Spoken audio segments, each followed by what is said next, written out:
Well, we did a video about Tyrion, and one about Jaime, so I guess Cersei is next. And what can't we say about Cersei? A loving sister, a loving mom, a loving mother-in-law,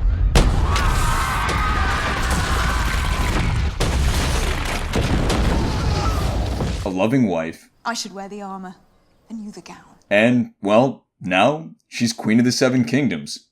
Well, kinda. Well, not really. But maybe, if she says it enough times, it'll be true.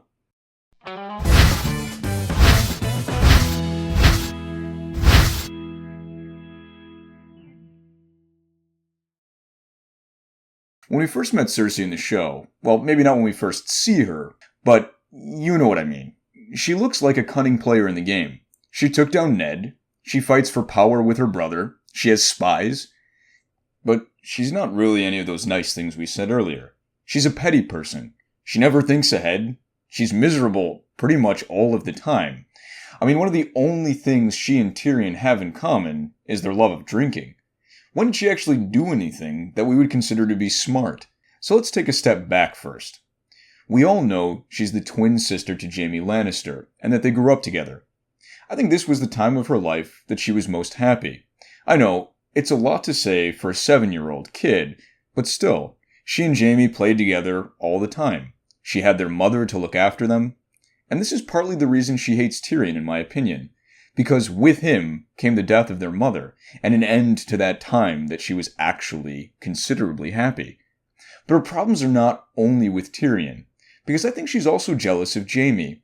When they were growing up, she used to pretend to be him from time to time. She saw him becoming a knight and getting glory while her dad was using her as a chip to get more power. Jaime was the heir to Casterly Rock, a man who did not care for these things too much, and didn't fit the role the way she did. She wanted to be born male. Out of the two, she sees herself as the heir of Tywin, and not Jaime. Though, I don't think Tywin agrees with her.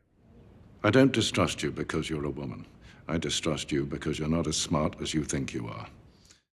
I'm also questioning how much she really loved Jaime.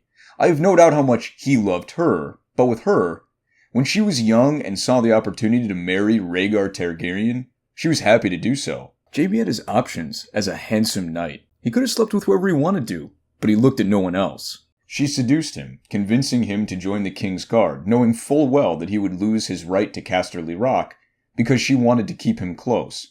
She was happy at the beginning when she was betrothed to Robert Baratheon, and when Jaime was away on the show being prisoner and getting his hand cut off, she slept with another man. Does she love him, or does she just not want to share him? It could be both, but I think you can at least question the love part. This woman's not able to make the right decision to save her life. Well, her children's lives anyway. And this is a woman who sees herself in the same vein as Tywin Lannister. Let's look at the things she did, and we already touched upon one, convincing Jaime to join the King's Guard, and King Aerys to let him join. And the funny thing is that because of Jaime joining the King's Guard, their dad Tywin quit as Hand and returned to Casterly Rock. And who did he take with him? Cersei, and this is just the start. Next, the way she treated Sansa. Now this is not a single act, but still, Sansa was a gullible kid at that point, and she worshipped Cersei, and would have done almost anything she wanted. So why did she treat her this badly? Why alienate a potential ally, one who you might be able to control, and who might control Winterfell? Why? Because of the prophecy that a younger princess might replace her? I'm sorry, but that's misguided, naive, even dumb. Now, this is not really her mistake, but I give her part of the blame for the mess with Ned. She knew that her son was sadistic. She knew what could have happened. She should have controlled the situation better, because if Tywin was there, it would have not have happened. Hell, even if Tyrion was there as Hand, it would not have happened. And this is what caused the rebellion of the North. Remember what I said about Sansa? That she would have done anything Cersei wanted and is a perfect puppet for her? Well, Marjorie isn't. Now, to her credit, I don't think there's any chance Tywin would have given up the marriage of Joffrey and Marjorie. But her impulse was to allow this. Why? If all that is important to her is controlling her kids, Sansa was a much better option. And then she did the same thing, made the same mistake with Marjorie that she did with Sansa. She made a rival out of her. I blame her less for this one, but thinking that her kids would choose her over Marjorie, who has some added benefits, she should have at least tried to make a friend out of her. I mean, she blames Jaime for being rash. And yet she's unable to think about the future consequences of her actions. I mean, her mistakes don't even stop there. Making sure Joffrey is not a part of the fight against Stannis? Yeah, they won anyway, but it did hurt their chances. A lot of people left the battlefield, and more were about to leave if not for Tyrion. Remember what I said about Sansa and then Marjorie? Well, multiply that by about 10, and we get Tyrion. Why be cruel to him? This was, of course, rhetorical, because she hates him for killing her mom, which I guess I can kind of understand, unlike Sansa or Marjorie, where she had no real reason. But he was still her brother. She could have shown him a little love, and he would have done almost anything for her. All he ever wanted was love from his family, and he proved that he's a valuable ally. But why be nice and smart? Let's be as mean as possible, and let my son make fun of him as much as he wants. Everyone is mine to torment. You do well to remember that, you little monster. Which of course culminates with her blaming Tyrion for killing Joffrey. He poisoned my son. Take him! Take him! Take him! Now I guess we can give her a little slack as a grieving mother, but she got played. She was fooled. She was unable to see the truth. Her dad? He saw the truth immediately. He just wanted to use the situation to make Jaime leave the King's Guard, and of course he wanted Tyrion dead. But he at least knew that it wasn't him. Cersei couldn't even open her eyes the tiny little bit it would take, and she was played entirely by Olenna and Littlefinger. Then came the alliance with the Faith, which was stupid on so many levels. First, it risked the only real and strong alliance that they had with the Tyrells. Even if the plan had worked, do you think the Tyrells would just continue to honor the alliance? Then there's the fact that she tried to make an alliance with, well, fanatics. She didn't even check to see who she was getting in bed with. Could he be bought? Does she have some sort of leverage over him? Well, this backfired on her very quickly. Shame!